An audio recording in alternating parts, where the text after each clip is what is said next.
दोस्तों, यह कहानी है बिहार के एक गांव की, जिसमें विजय नाम का एक लड़का रहा करता था।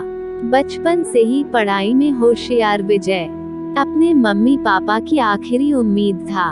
विजय के दादा ने अपने समय में बहुत कर्ज ले लिया था, जिसको चुकाने में पापा की पूरी जिंदगी मजदूरी में निकल गई। उनके पास थोड़ी सी जमीन थी जिससे उनका गुजारा हो रहा था। पापा की तबीयत मजदूरी करने से खराब रहती थी, पर पापा विजय को इस बात का एहसास नहीं होने देते थे। विजय को पढ़ाई में इतना होशियार देखकर उसके मम्मी पापा ने हर वो काम किया जिससे वह विजय को पढ़ा पाए। विजय की कॉलेज की पढ़ाई खत्म हो गई थी और वह एक छोटी सी नौकरी करने लगा, जिससे उसका खर्चा निकल जाता और साथ में वो कलेक्टर बनने की तैयारी भी कर रहा था। विजय अपने वक्त का एक मिनट भी फालतू नहीं गुजारता था। विजय ने पूरा समय पढ़ाई और नौकरी में ही लगा दिया।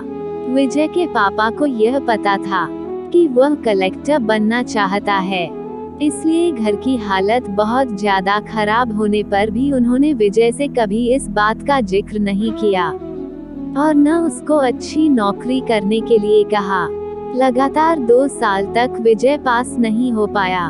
उसके बाद भी उसके पिता ने अपना घर और जमीन गिरवी रखकर विजय को आईएएस की कोचिंग ज्वाइन करवाई और उसकी नौकरी भी छुड़वा दी और केवल पढ़ाई करने को कहा। विजय के पापा हमेशा उससे कहा करते, बेटा खेत और घर दोबारा आ जाएंगे, पर कलेक्टर दोबारा नहीं बन सकते। आज पूरे साल पढ़ाई करने के बाद विजय का रिजल्ट आ गया, जिसमें वह अच्छे नंबरों से निकल गया था। आज उसके पिता से ज्यादा खुश कोई नहीं था। ऐसा लग रहा था जैसे विजय का सपना पूरा होने वाला है, पर भगवान को कुछ और ही मंजूर था। विजय का कल इंटरव्यू था और सुबह से उसके पापा की तबीयत खराब थी। विजय के पापा उसकी माँ से बार बार कह रहे थे कि विजय को मत बताना, और उस दिन देर रात उनकी मौत हो गई। अब एक माँ जिसकी गोद में उसका पति गुजर गया और वह अपने दर्द को भुलाकर अपने बेटे की जिंदगी के बारे में सोच रही थी। माँ ने पड़ोसियों तक को इस बात का एहसास नहीं होने दिया कि उसका पति अब नहीं रहा।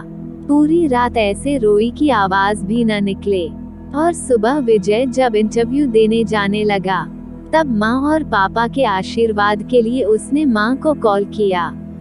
माँ ने पूरी हिम्मत लगा दी अपना सच छुपाने के लिए और विजय को आशीर्वाद दिया। और जब विजय ने पापा से बात करने को कहा तो माँ बोली, पापा अब तुमसे बात नहीं करेंगे, वो कलेक्टर से बात करेंगे। इतनी बात करके माँ ने फोन रख दिया। विजय का जब इंटरव्यू हो गया तब उसे बताया गया कि उसके पिता की तबीयत खराब है, उसको तुरंत घर जाना है। विजय को एक पल नहीं लगा अपने पिता की हालत समझने में। घर पहुंचकर पिता के पैरों में गिरकर वह जोर जोर से रोने लगा और कहने लगा, पापा उठो, देखो मैं कलेक्टर बन गया। आज उसके पिता को वो खुशी मिली थी जिसका उनको वर्षों से इंतजार था, पर आज वह इस दुनिया में नहीं थे। भगवान विजय के पिता की जिंदगी में सुख लिखना ही भूल गए थे। पहले वह अपने पिता के कर्ज में जिंदगी भर मजदूरी करते रहे और फिर बेटे के सपनों में फिर घर और जमीन गिरवी रखनी पड़ी। वह जिंदगी में कर्ज लेकर आए और कर्ज लेकर चले गए। विजय के पिता को भले ही जिंदगी में कुछ हासिल न हुआ हो, पर वह अपने लड़के को इस काबिल बना गए कि वह अपनी 7 पुश्तों को बैठे बैठे खिला पाए। विजय की माँ ने जो उस रात किया, जिसको करने का जज्बा बहुत कम लोगों में होता है। जब विजय कलेक्टर बनकर घर आया, तब माँ ने विजय से कहा, बेटा तुम आज इतने बड़े बन गए हो कि हाजारों गरीबों का भला कर सकते हो। जब भी तुम्हारे सामने कोई गरीब मदद मांगने आए तो अपने पिता और मेरे बारे में सोचना।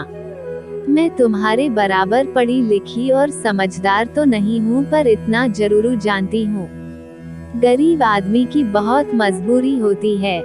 तुम कभी किसी का बुरा मत करना।